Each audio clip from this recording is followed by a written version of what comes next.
Do you use AI and often use Minimax all the time? Yeah, me neither. I'd never heard of it.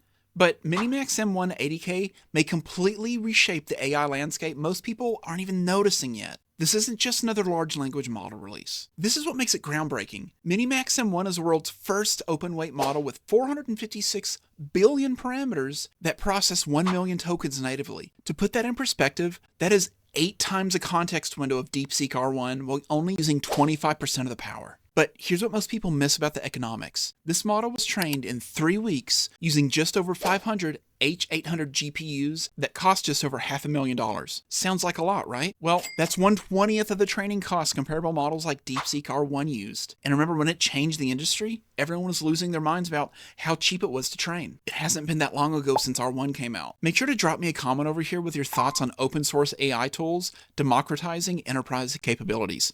I want to hear your perspective on this shift because it's happening more and more often, and I'm starting to use these tools that most people aren't a lot more.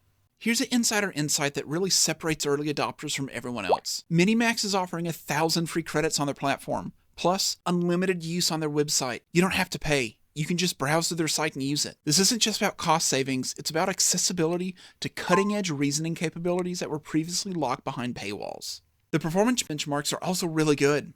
86% on AMI 2024, nearly 97% on Math 500, and 65% on Live Codebench. But here's the strategic advantage everyone's overlooking. You can run this locally or access it through the API starting at just 40 cents per million input tokens on platforms like OpenRouter. That isn't a lot. That is really cheap for that amount of tokens. Make sure to follow me for more AI insights that give you the competitive advantage in this rapidly evolving landscape.